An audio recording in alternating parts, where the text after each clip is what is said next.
Let's continue from the page number 46. See students, we are doing the second paragraph. The present world population is estimated at 5.7 billion. देखिए जो आज जो population है हमारी वो कितनी एस्टिमेट की गई है, 5.7 बिलियन की गई है। यानी हम कह सकते हैं कि हर 4 साल में हमारी पॉपुलेशन कितनी इंक्रीज हो रही है, by 1 million. Fertility falls as income rises. देखिए अब एक हमारा जो नेक्स्ट पैराग्राफ है वो स्टार्ट हो गया है। इसमें क्या कहा गया है आपको कि फर्टिलिटी जो है वो गिरती है कब, जब इनकम बढ़ती है, एजुकेशन बढ़ता है और हेल्थ इंप्रूव होती है। Okay, it means that the income is the best contraceptive. यानी डेवलपमेंट अगर होगी तो इंसान को क्या होगा, वो एजुकेटेड होगा, ठीक है, वो हेल्थ कॉन्शियस होगा, वो अपने जो है फैमिली की प्लानिंग करेगा। तो इस तरह से हम कह सकते हैं कि अगर डेवलपमेंट हो रही तो ये क्या है, हमारे लिए बेस्ट कॉन्ट्रासेप्टिव है, ठीक है। लेकिन जो डेवलपमेंट है ये अकेले अपने आप पॉसिबल नहीं हो सकती, as is the present increase in number continues. क्योंकि आज क्या हो रहा है, अभी हमारी आज की कंडीशन क्या है कि हमारी जो कंटिन्यूशन है हमारी पॉपुलेशन की वो लगातार बढ़ती जा रही है। सिचुएशन क्या हो रही है, the rich get richer and the poor beget. यानी जो अमीर है वो और अमीर होता जा रहा है और जो गरीब है वो क्या हो रहा है, गिव लाइफ टू, मतलब कि अपना जीवन दे रहा है, यानी कि पैदा करता जा रहा है। गिव लाइफ टू मतलब कि जनरेशन जो है अपने बढ़ाता जा रहा है, लोगों की जो है स्ट्रेंथ जो है वो बढ़ती जा रही है, ठीक है। विच कंडम्स देम टू रिमेन पुअर, जिसके कारण क्या हो रहे हैं, वो गरीब हो रहे हैं। लोगों में अवेयरनेस नहीं है, ठीक है, उन्हें पता नहीं है फैमिली प्लानिंग के बारे में, उन्हें प्रिकॉशंस का नहीं पता है, ठीक है। तो क्या हो रहा है यहाँ पे, नॉलेज ना होने के कारण जनरेशन बढ़ रही है। और इसका मतलब ये नहीं है कि ज़्यादा वर्कर बढ़ रहे हैं, यानी इतने ज़्यादा लोग बढ़ रहे हैं विदाउट वर्क, यानी घर में काम करने वाले नहीं बढ़ रहे हैं, घर में बेरोजगार ज़्यादा बढ़ रहे हैं। The choice is really between the control of population and perpetuation of poverty. यानी अब यहाँ पे हमें चॉइस करनी किसके बीच में, या तो हम अपनी पॉपुलेशन को कंट्रोल कर लें, ठीक है, या फिर हम अपनी पॉवर्टी को मल्टीप्लाई कर लें। इसे कहने का मतलब क्या है कि जितनी ही हमारे पास में पॉपुलेशन कम होगी उतना ही क्या होगा, लोगों के पास में सर्विस होगी, काम होगा, ठीक है। तो वहाँ पे क्या होगा, अगर काम होगा तो पैसे होंगे, पैसे होंगे तो गरीबी अपने आप कम हो जाएगी। तो यहाँ पे 2 फैक्टर बताए हैं, या तो हम अपनी पॉपुलेशन को कंट्रोल कर लें या फिर हम रेडी रहें किसके लिए, multiplication of the poverty. The population of India is estimated to be 920 million today. कह रहा है कि जो आज है वो पॉपुलेशन इंडिया की कितनी है, 920 मिलियन है, ठीक है। मोर देन कितनी, मतलब इतनी ज़्यादा है, यानी हमारी अफ्रीका और साउथ अमेरिका, ये 2 कॉन्टिनेंट हैं, उनकी पॉपुलेशन दोनों को मिला के, उन दोनों कॉन्टिनेंट्स की पॉपुलेशन को मिला के भी ज़्यादा है हमारी पॉपुलेशन। बेटा ध्यान रखना, मैं आपको फिर से बता रही हूँ, this is the data till the year 1994।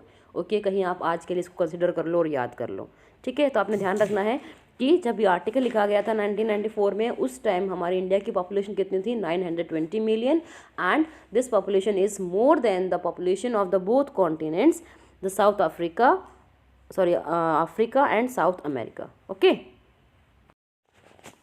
no one is familiar with the conditions in the world would doubt that the hope of the people would die in their hungry hutments unless population control is given the topmost priority।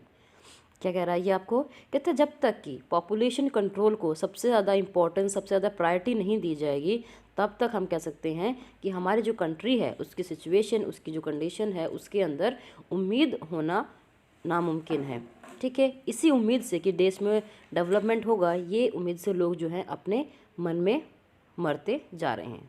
Okay, see the next paragraph. For the first time in the human history we see a transcending concern। Transcending concern क्या होता है बेटा, एक ऐसा concern that exist for a long time, यानी ऐसी जो सोच है जो काफ़ी लंबे समय तक चल रही है और वो पास हो रही है एक जनरेशन से दूसरी generation, that is called to be transcending concern. Okay, the survival not just of the people but of the planet. यानी हम एक इंसान के सर्वाइव की बात नहीं कर रहे हैं, हम यहाँ पे पूरे प्लैनेट के जीवन की बात कर रहे हैं, पूरे प्लैनेट के सर्वाइवल की बात कर रहे हैं। Okay, the environmental problem does not necessary signal our demise. कहते जो इन्वायरमेंट की जो प्रॉब्लम है वो ये ज़रूरी नहीं है कि वो हमारे डिमाइज यानी हमारे डेथ की तरफ ही इंडिकेट करें, ठीक है। इसका मतलब क्या है कि ज़रूरी नहीं कि हम मर जाएंगे तो ही ऐसा कुछ, मतलब कि कुछ बुरा होता है, लेकिन ऐसा नहीं है। ये क्या है, हमारे फ्यूचर के लिए हमारा पासपोर्ट है, यानी हमारी आने वाली जनरेशन जो है वो इसको किस तरह से लेती है, वो हमारी जनरेशन किस तरह की प्रॉब्लम, इन्वायरमेंटल प्रॉब्लम जो है फेस करती है, वो चीज़ यहाँ पे मैटर करती हैं। In holistic view, an ecological view, seeing the world as an integrated whole rather than a dissociated collection of parts, कहता है कि हमें जो है अब एक holistic view, एक अच्छे खुले दिमाग के नज़रिए की ज़रूरत है हमें, ठीक है, एक इकोलॉजिकल व्यू की नीड है for the sake of the world, okay, because world is overally one, okay, so don't think in the integrated way, disassociated way, we have to think in the integrated way, okay, means we have to collect the parts and make our earth as a combined, okay students.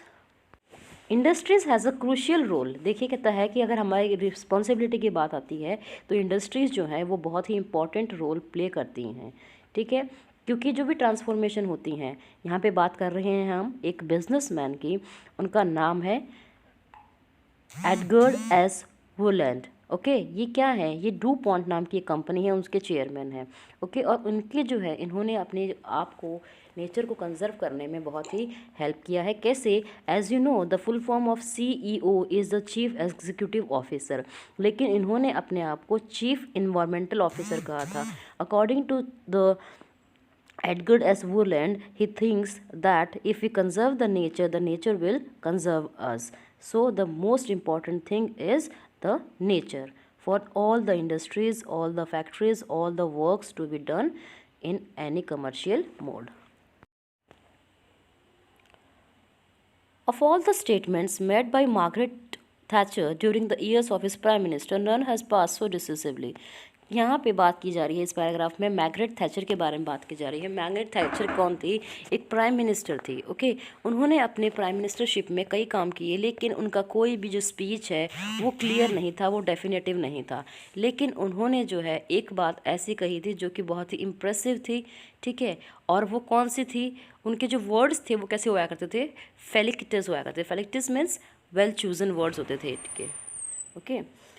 क्या कहा था उन्होंने? No generation has a freehold on the earth, यानी कि उनका कहना क्या कहा था कि जो कोई भी जनरेशन है उसकी कोई भी फ्री होल्ड नहीं है। फ्री होल्ड मतलब कह सकते हैं हम कि कोई वो उसकी परमानेंट प्रॉपर्टी नहीं है, परमानेंट उसकी लैंड नहीं है, okay. They have the tenure, यानी जैसे किराएदार होते हैं वैसे ही वो अर्थ पे हैं। All we have is a life tenancy with the full repairing lease, यानी हमारे पास क्या है? सिर्फ एक लाइफ को स्पेंड करने की टेंडेंसी है with the repairing lease. In others word mister Lester Brown, उन्होंने क्या क्या कहना चाहते थे वो? उन्होंने कहा क्या था?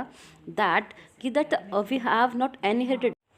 लेस्टर ब्राउन ने क्या कहा था? उन्होंने कहा था कि हमें है अर्थ को ऐसे ट्रीट नहीं करना चाहिए कि वो हमें हमारे फोर फादर से मिली हुई है, हमारी प्रॉपर्टी है, ठीक है, लेकिन हमें अर्थ को ऐसे ट्रीट करना चाहिए जैसे कि हमने उसे अपने बच्चों से बोरो कर रखा है, हमने उसे अपने बच्चों से उधार कर रखा है। और जब हम किसी चीज़ को किसी से बोरो करते हैं तो it is our moral duty to keep the thing safe, okay.